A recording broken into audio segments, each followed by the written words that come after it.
broken promises, silent tears. The coffee shop on 5th and Maple had become Maya's sanctuary, though it held more ghosts than memories now. She sat by the window every Tuesday at 3 p.m., the same table where everything had begun 3 years ago, nursing a latte that had gone cold an hour earlier. Outside, autumn leaves danced in the wind, and she watched them fall with the same inevitability that had characterized her relationship with Daniel. Beautiful, inevitable, temporary. Her phone buzzed. Not him. It never was anymore. They had met on a Tuesday, appropriately enough. Maya had been cramming for her architecture finals, sketches and blueprints scattered across the table like a paper hurricane. Daniel had approached with an apologetic smile, asking if he could share the outlet because his laptop was dying and he had a presentation due in 2 hours. "Only if you promise not to judge my terrible coffee-to-water ratio," she'd said, gesturing to her 3rd espresso of the afternoon. "I'm in no position to judge. I've had 4. That shared exhaustion had turned into shared laughter, which turned into sharing stories, which turned into sharing everything. By the time the coffee shop closed that night, they had exchanged numbers and promises to meet again. The first of many promises that would be made at that table. Their love had been the kind that poets wrote about and skeptics didn't believe in. Daniel would leave sticky notes on her bathroom mirror with terrible jokes and worse drawings. Maya would send him photos of interesting buildings she passed, architectural details she knew he'd appreciate even though he worked in finance. They had inside jokes about pigeons, a special song that played the night he first kissed her in the rain, and a future they mapped out on napkins during late-night diner visits. 5 years, Daniel had said one night, holding her hand across a checkered tablecloth. "Give me 5 years, and I'll give you everything. The house with the big windows you keep sketching, the golden retriever named Fitzgerald, Sunday mornings without alarm clocks." "That's a big promise," Maya had whispered, wanting to believe. "I don't make promises I can't keep," he'd said, kissing her knuckles. But time has a way of testing every promise ever made. The first crack appeared so subtly that Maya almost missed it. Daniel started staying late at work, then later, then overnight. The sticky notes became less frequent, then stopped altogether. Their song played on the radio once, and he didn't even notice, didn't reach for her hand the way he used to. "I'm working toward our future," he'd say when she brought it up, exhaustion etched into the lines around his eyes. "This promotion means everything. It means the house, the life we want." And Maya, ever understanding, ever patient, nodded and swallowed her loneliness like bitter medicine. She threw herself into her own career, working at a prestigious firm, designing buildings that other people would fill with their happy memories. She told herself that love required sacrifice, that all couples went through rough patches, that the promises made on napkins and whispered in the dark still meant something. But promises without presence are just pretty words dissolving in the air. The breaking point came on a Tuesday, because of course it did. All their significant moments happened on Tuesdays, as if the universe had a cruel sense of narrative symmetry. Maya had planned everything perfectly. It was their 3rd anniversary, and she'd made reservations at the restaurant where they'd had their first official date. She wore the blue dress he loved, the one he said made her eyes look like the ocean. She'd even taken the afternoon off work, something she rarely did. She waited at their coffee shop table first, wanting to recreate that first meeting, that first spark. 1 hour passed, then 2. Her calls went to voicemail. Her texts showed delivered but never read.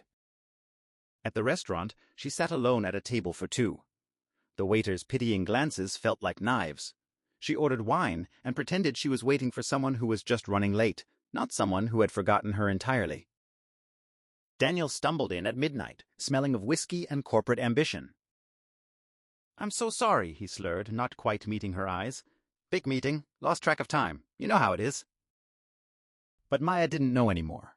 She didn't know this stranger wearing Daniel's face, speaking Daniel's words with none of Daniel's warmth. "You promised," she said quietly, and she wasn't just talking about tonight. "I know, I'm sorry. I'll make it up to you." Another promise. Another weightless word floating away into nothing. The end, when it finally came, was quiet.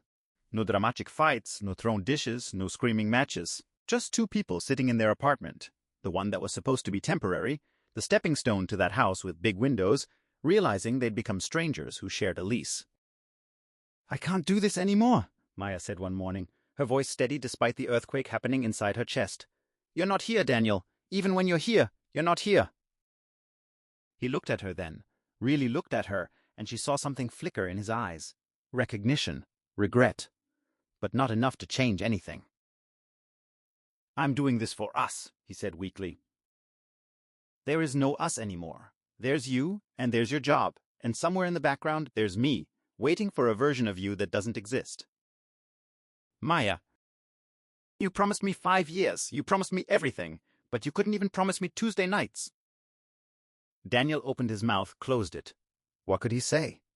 They both knew she was right. "I loved you," Maya whispered, using the past tense like a funeral rite. "I loved you so much I almost forgot to love myself." She left that morning with 2 suitcases and a heart that had been broken so slowly she almost hadn't noticed it was happening. That was the cruelest part. Not the sudden devastation of betrayal, but the slow erosion of everything they'd built. One missed dinner at a time, one forgotten anniversary at a time, one broken promise at a time. Now, 6 months later, Maya sat at their table every Tuesday, not because she was waiting for him, but because she was learning to reclaim the spaces he'd haunted. The coffee shop was hers first. The Tuesdays were hers first. She was taking back the pieces of herself she'd lost in loving someone who'd loved his ambition more. Her phone buzzed again. This time, it was him. "I'm sorry. I see it now. I see what I lost. Can we talk?" Maya stared at the message for a long time. She thought about all those broken promises, all those silent tears she'd cried into her pillow while he worked late, all those times she'd made excuses for him to friends who'd raised concerned eyebrows.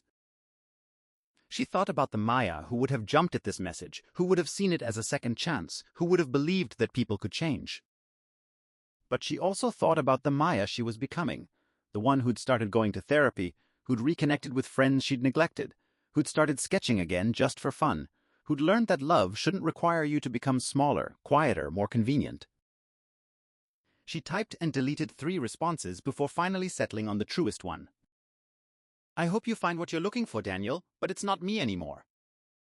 She hit send and turned off her phone.